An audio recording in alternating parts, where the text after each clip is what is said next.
Welcome to Discovering.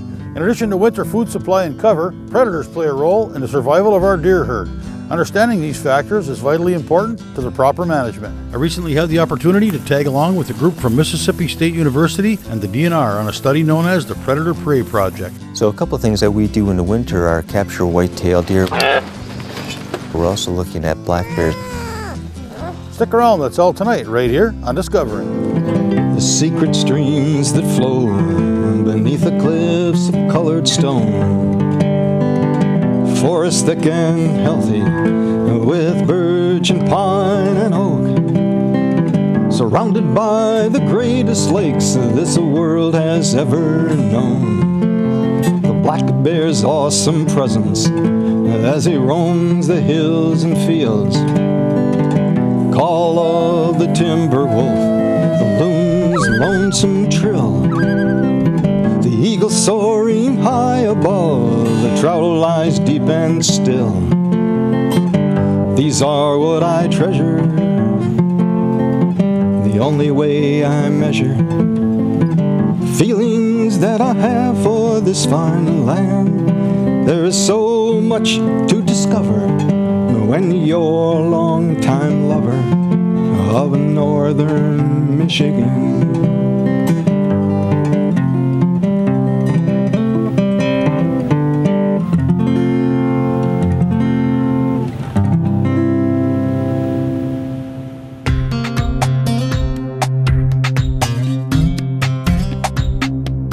The deer herd here in the Upper Peninsula is affected by a number of factors, including habitat, food supply, and winter severity. The role of predation is getting much attention these days from sportsmen and women, as well as researchers. I joined a group of researchers dedicated to examining just how much of a role, as well as how predation is influenced by winter weather and deer habitat conditions. The official title is Winter Weather Habitat and Predators on White-tailed Deer Fawn Survival in the Upper Peninsula of Michigan, and we refer to it in shorthand as the Predator-Prey Project. The overall study is addressing the role of winter weather, habitat, and predation on white-tailed deer survival, particularly fawn survival. And the impetus of the study was that in the mid-1990s there were two severe winters back-to-back, and from that the deer population apparently declined dramatically. And that in and of itself isn't so unusual, but what was unusual is that the population did not appear to recover. And that caused concern among sportsmen, among agency biologists, and consequently we developed this study to try to address and understand the factors that are influencing deer demographics or deer populations in the Upper Peninsula of Michigan. So a couple of things that we do in the winter are capture white-tailed deer. What we're looking for are pregnant adult females that we can place radio collars on and follow them into the spring so that we can capture their spawn and monitor their movements and look at what their survival is. Alright, so today we're going to be using Clover traps for winter live deer capture. We catch deer during the wintertime for a few different reasons. The first and most important for the goals of the study is because this is the time of year when we can assess pregnancy and condition on does. Pregnancy rates are something that we can get at pretty easily because we have a portable ultrasound. We also take blood samples to double check. And what we've found so far, both in phase 1 and the lower snowfall zone in here, is that generally on does over 2.5 years old, we've seen over 95% pregnancy rates, which is good because if you have low fawn recruitment, that might be from a variety of different problems. And one of those problems could be that your does aren't getting pregnant, maybe because of good condition, maybe because there aren't enough males around to get them pregnant. But, you know, right off the bat, you can sort of scratch that off when you see that over 95% of the deer that you catch are pregnant.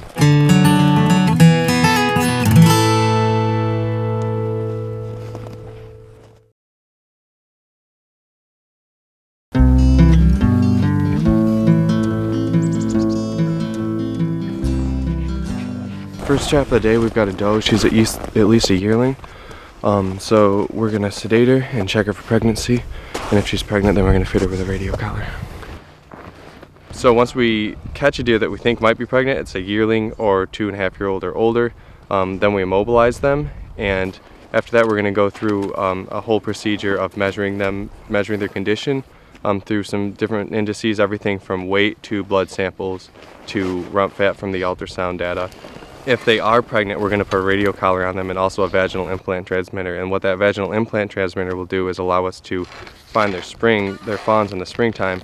Because it's a temperature sensitive switch, it'll be expelled with the fawns, and that not only allows us to find the fawns right when they're born, which is the best time to locate an animal if you're trying to study survival, because some of the mortality factors affecting fawns occur during the first few weeks of birth or the first few hours of birth. And so opportunistically catching fawns that are a few days old, you might miss things like maybe weak fawns at the birth site, or stillbirths, or predations that occur before the fawn even moves. But secondarily, it also lets us look at how fawn survival is linked to the maternal condition. So we catch a doe during the wintertime and we get to see how she compares to deer caught in other years and other deer caught within that year. And then we get to see how that might affect fawn survival. This deer's on the small side for a yearling and she's not pregnant, so we're just going to keep her warm and let her go in about 45 minutes. We have no reason to collar her since she's not reproductive yet. All of this is part of the greater goal of figuring out sort of what's driving deer populations here in the Upper Peninsula.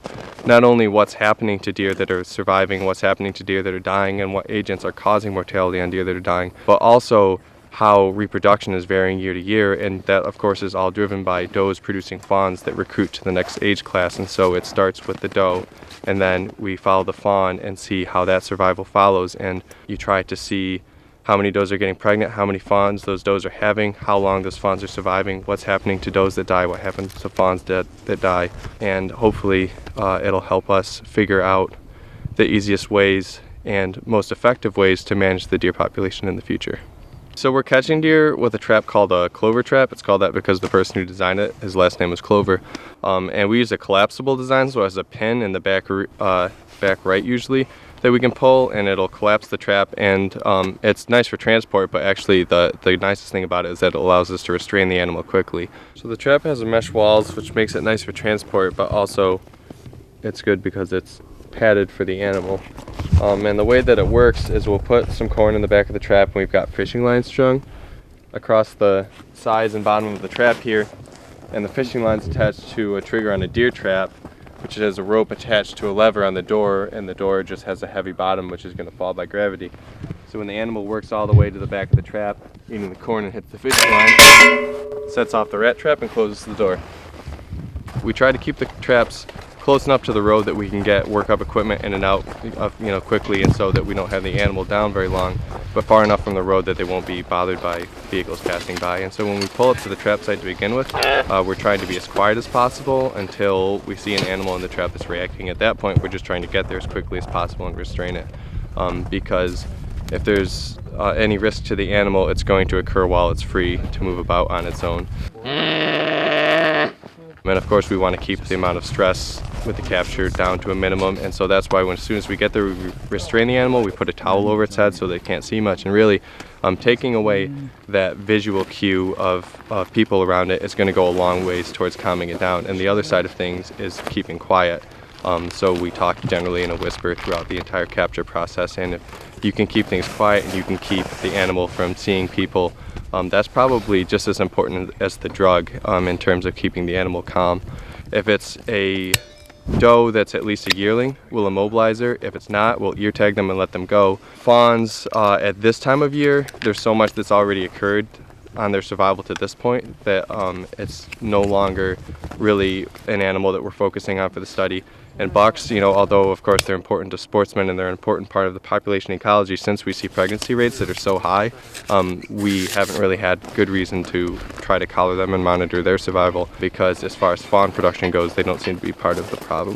So if it's a doe that might be pregnant, at that point we'll immobilize her, determine pregnancy, and if she is pregnant, then she'll be fitted with the collar and such. That was a fawn male, so he was just ear tagged and released. We had no reason to immobilize him, but those ear tags, hopefully, if he's harvested by a hunter in the future, we'll get that information back through the DNR, and that gives us information about deer movements, if he's harvested in a different area, and survival, because we know that if he's harvested in a later year, then he must have survived the time in between.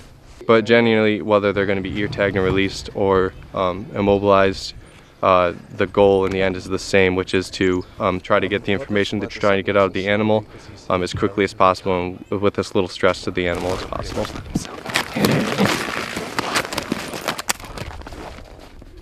So that was just a recaptured male fawn. We've already caught him this winter, so we just checked his tag number and let him go.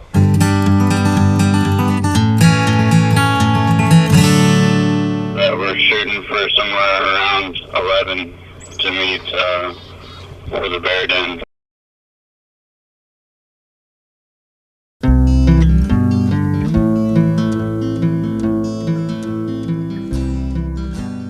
So we use relaxed cable neck restraints to capture coyotes so that we can put GPS collars on them, and we can follow them around to look at predation rates on white-tailed deer fawns and adult white-tailed deer during the summer months from May through August.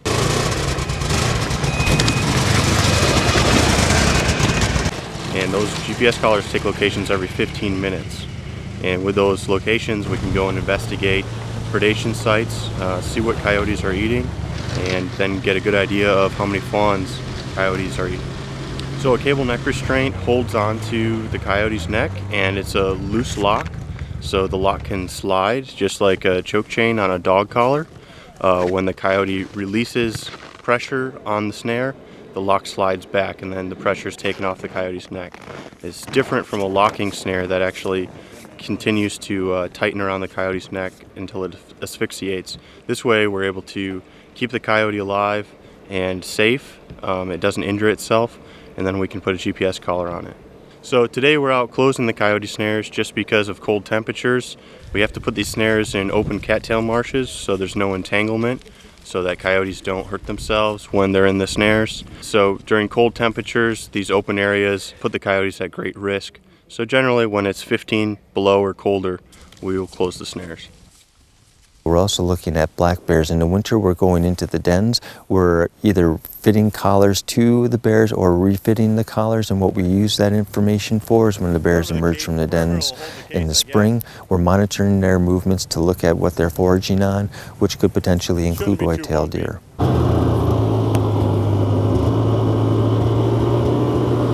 The goal of working up the bears in the dens is twofold. First and foremost, it's an opportunity to deploy our global positioning system or GPS collars on these individuals so that when they emerge from the dens in the spring, we're obtaining location information from them.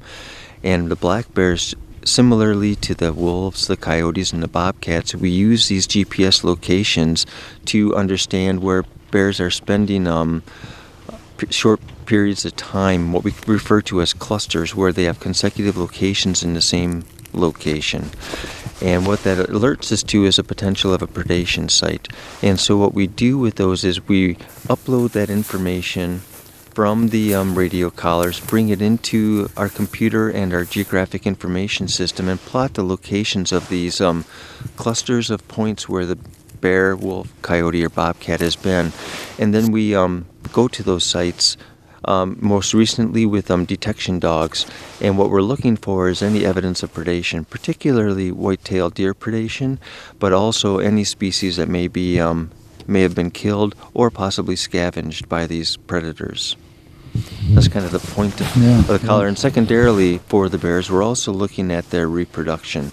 How well are they doing? How many young are they having? Of those young, how many are surviving until the next year as 1-year-olds that would be ready to disperse their following year?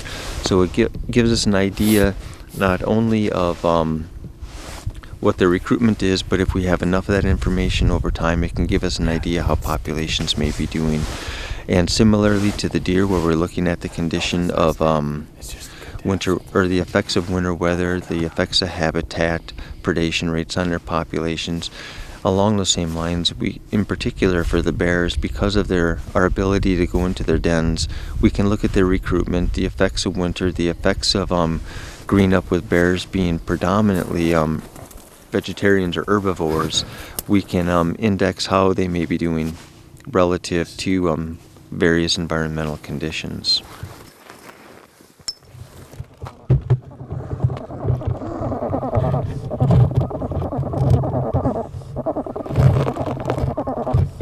And how we typically locate bear dens is through the radio collar that the adult individual has on them. And what we do is we find these dens very early in the winter before there's a lot of snowfall. And basically what we do, find where they are, characterize the den so we understand what we'll need to do when we go in to access it later in the winter. And then we also flag it so that we know exactly where that den is. Because when we come in late February, first couple of days of March, in this part of the Upper Peninsula, there tends to be a lot of snow. And having that entrance marked allows us to know immediately where to dig out the snow so that we can find that opening and begin to start the immobilization process. So we just injected the sow, and we waited 10 minutes to see if she was immobilized. She's still got a little bit of head movement, so we're going to give her a little bit more time.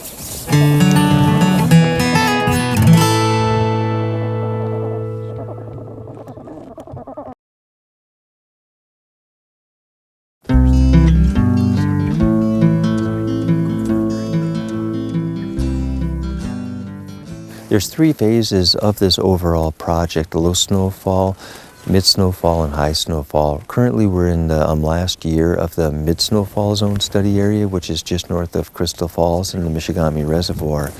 Yeah, we saw the female has 4 cubs in with her right now. So we're just blocking the hole so we can do some excavation. Trying to dig out some of the dirt in front of the den so that we can get a better angle so we can immobilize the female. Each phase of this project is just over 3 years in duration, continuous, for about 38, 39 months of pretty consistent field work, and then we have a transition period of 9 months where we move to the next phase, and then we repeat that process. As I mentioned, we're in the final phase of the mid-snowfall study site. At the end of this year, early into 2016, we'll be transitioning into the 3rd and final phase of the high snowfall zone, where winters are even more severe and the predator community differs in terms of densities of the various species that are potential predators of white-tailed deer. Once the female is immobilized, we'll pull the cubs of the year from the den. At this time of the year, they're only 5-6 weeks old tops. Bring them out and we give them the individuals to keep them warm, make sure they're safe, and then what we do is bring the female from the den so that we can work on her. The main things that we do with the cubs are we determine if they're male or female. We take a hair sample that we can use for genetic analysis, just to make sure we can link it to the female that's in the den. And also we get a weight of those individuals, and that gives us a rough idea of the condition of the bear. These cubs that we saw today, they weighed between 2.5 pounds, and they're a little bit smaller than some of the other cubs that we had, but we have to recognize that this bear had 4 cubs today, and we think of the total weight of those cubs, it's pretty much comparable across these females right now. The 4 cubs that we saw today, it's not unheard of by any stretch, but it's reasonably uncommon. Typically, the females will have a mean litter size of somewhere between 2 or 3. That this female had 4, just demonstrating that she must have been in great physical condition and is doing quite well. All the cubs were doing very well, and overall it was an incredible success. We have a situation where the bear is larger than the entrance. It was easy for her to get in, but for us to remove her from this entrance would require either a considerable enlargement of the opening, or pulling her out, potentially injuring her. And so it's not worth taking the risk on the safety of the bear. So what we're going to do simply is the GPS collar that you see here, or the radio collar that we see here, we're just going to replace it right here on site with a GPS collar. Obviously in good condition. Her 4 cubs seem to be doing quite well, as you saw. All in all, even though we can't get her out, it's a huge success. We're going to get the collar replaced, which is the most important piece of information that we can get, and all our cubs seem to be doing great. So once this snow melts away and the bears exit the den, the GPS collar will begin receiving locations. Once she's out of her den and the satellites can talk to the GPS collar, we'll start getting locations on the female. And what'll happen is that when we get closer to peak parturition of fawning, typically beginning 15th of May is when we start getting serious about when fawns could be dropping. We'll start uploading those groupings of locations on this female bear and the other bears that we have these radio collars on, and we'll begin going into those sites to look and see what they've been foraging on, and particularly whether any of those foraging sites or predation sites include white-tailed deer, fawns in this case. Also, in a situation like this, there may be winter kill, and so it could also be that these bears might find some deer carcasses that have died during the winter, and they'll be maybe feeding on those. It's a great source of protein, far superior to any of the vegetation that they'll get early in the year after they've emerged from the den. And so a black bear that can find a carcass is a happy bear. We have 3 primary people on site, and that's Tyler Petrolia, who's a PhD student at Mississippi State University, Todd Coates, who's a master's student also at Mississippi State University, and then we have Nick Fowler, who is a research associate with our group. In addition to those 3 people, we have 7 people that we've hired for the winter to assist with the deer trapping, the black bear dens, and all of the other work that we do during the winter on this project. And this project overall is primarily a sponsorship between the Michigan Department of Natural Resources and Mississippi State University. And I want to acknowledge our primary partners in this, and that would be Safari Club International Foundation. I also want to acknowledge the sustained support of the Michigan Involvement Committee of Safari Club International, as well as the Northwoods chapter of Safari Club International. We've gained an incredible understanding of factors that influence deer abundance in the western Upper Peninsula of Michigan, and also the factors that are influencing that, or what is causing those changes in populations over time. And if we have knowledge of what factors are influencing the populations, we can begin to understand what can potentially be done to manage. And as you saw in the case for the female today, she was simply too large for the hole. It would have required a lot of excavation. It just was not worth doing. And so we replaced the radio collar on her while she was in the den. Type of radio collar that we put on her was a GPS collar. So every 15 minutes, the satellites will upload a location of that individual, and we'll be able to understand her movements, her habitat use. We'll be able to understand where these clusters of point locations are, where there may be potential predation sites.